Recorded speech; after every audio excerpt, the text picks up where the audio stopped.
Salut! Bine v-am regăsit la un nou episod din seria videoclipurilor despre vânătoare.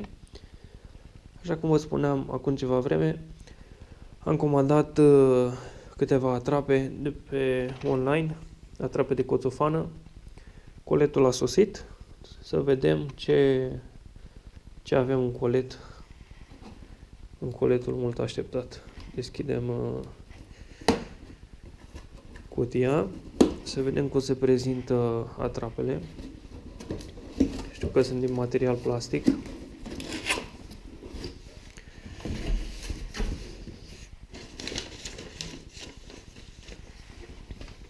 Coletul a venit ambalat într-o cutie de carton. Într-un timp relativ mai scurt decât cel anunțat de site. Cam așa se prezintă atrapa de coțofană. Pot să vă spun, culorile sunt puțin artificiale sau normale, cum ar trebui să le numesc. Pentru că știm cu toții, coțofana prezintă pe vârfurile aripilor și pe coadă o nuanță, să spunem, de un verde sau albastru metalizat. Dar cred că acest lucru îl pot rezolva cu un tub de vopsea auto. Raportul între atrapă și coțofana reală este destul de bun, cam 1 la 1, să-i spunem așa. Cred că e un aspect destul de important cu care putem păcăli coțofenele să vină în bătaia puștii. Aceasta este prima atrapă. Aici, în partea din spate, avem un cârlig, dacă vrem să le agățăm de o cracă, dar cred că eu personal voi opta în a le sprijini într-un, să-i spunem așa, băț. Aceasta este prima coțofană, atrapă. Să o căutăm să vedem dacă există și cea a doua.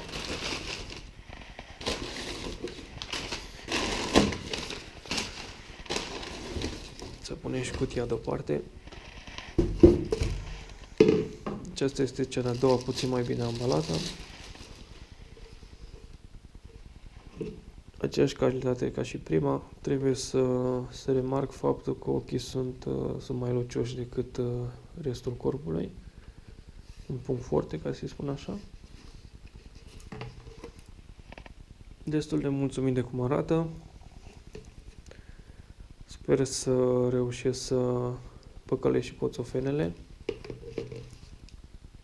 să vină în bătaia puștii. De ce am optat pentru vânătoarea cu coțofene? Pentru că coțofana, ca și animal, este un animal destul de deștept. Se prinde foarte repede de orice cursă întinsă, ca să-i spunem așa. Și pentru o eficiență mai mare la vânătorile de coțofene, am zis de ce nu să-mi iau un set de atrape.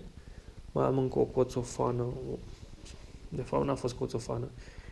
Inițial a fost un fel de corb sau cioară luată dintr-un magazin de ornamente de Halloween, căreia i-am lipit niște fulgi de găină albi în partea de jos și partea superioară a aripilor, iar la coadă, fiind atrapă sau să zic siluetă de cioară, avea coada scurtă.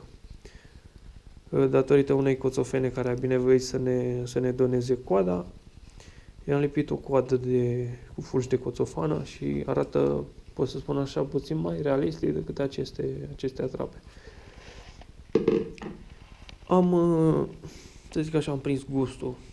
Să zic că m-am decis ca în sezonul care a fost și care va urma să particip puțin la combaterea dăunătorilor cu pană, mai ales a coțofenelor, pentru că s-au format câteva nuclee de fazani și cred că ar fi păcat să se împuțineze numărul, se împuțineze ca și efectiv din cauza dăunătorilor de genul acesta cu pană. Am văzut în destule filmulețe în care coțofenele și ciorile grive atacă cuiburile altor păsări, pui de iepuri, pui de fazan, și am decis să le limităm puțin ca număr și să protejăm celelalte tipuri de vânat. În această iarnă am avut ocazia să trag câteva focuri la coțofană. Mi-a plăcut destul de mult cum a gropat arma trebuie să vă spun că am tras cu cartuș de la serie Belo, cameră de 70, undeva la 35, maxim 40 de metri, coțofana a picat curentată. Trebuie să menționez și șocul pe care am tras, a fost șoc de 0,5, de jumătate.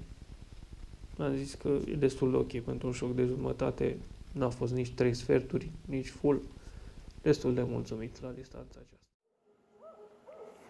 Am zis să ieșim puțin în teren, să probăm coțofenele într-un mediu natural, să vedem cum arată, cum se îmbină cu mediul natural.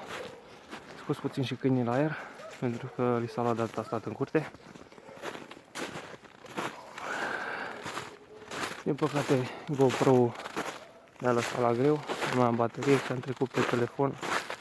Imaginea o să fie puțin mai mișcată, din păcate, dar să sperăm că este ceva bun. Afară sunt undeva la minus 3, minus 4 grade. Temperatura nu mai bună pentru ieși la plimbare, pentru că la aceste temperaturi zăpada nu prea se lipește pe cizme, pe încălțări. Am zis să pun în această zonă coțofenele. Am pregătit în prealabil 2 nuiele de salcâm. Una și cea de-a doua.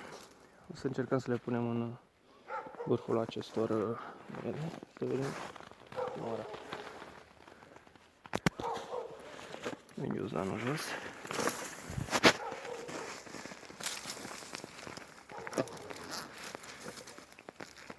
Ce mai dificil să filmez cu o mână și cu cealaltă să așez atrapele.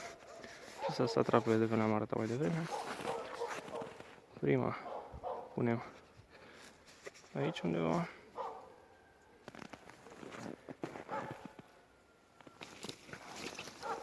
Cea de-a doua punem puțin mai sus. Știu că inițial am spus că nu le voi pune în felul acesta, dar pentru moment cred că e destul de ok.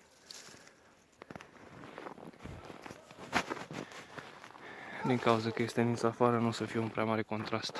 Coțofenele având cam aceleași atrapele, au cam aceleași culori ca și fundalul. Cam așa arată. Sperăm să le placă și coțofenelor adevărate și să avem succes la partidele de vânătoare de combatere. O să încerc să le pun și agățate de cârligul acela de pe spate. Începem cu aceasta de aici.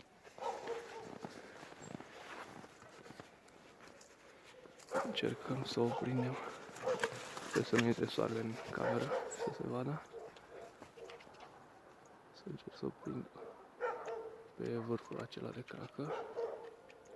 Bineînțeles, e o adevărată provocare să fac asta cu o singură mână. Cred că m-am și zgâriat într-un mărăcine. Am puțin sânge pe deget. Am reușit. Cam așa ar arăta prinsă de pe spate. La puțin mai departe să observăm. Am mai primit un pont de la tatăl meu cu încă în locul asta nu vrea să mai iasă căpățânat. În locul bățului acesta aș putea să pun între băț și orificiul acesta un arc mai slăbuț, astfel încât atunci când bate vântul, coțofana să aibă o mișcare care să imite mișcările naturale. Cred că e o idee destul de bună și o să o pun în practică. Să vedem, poate obține rezultate mai bune. Cam atât de pe teren.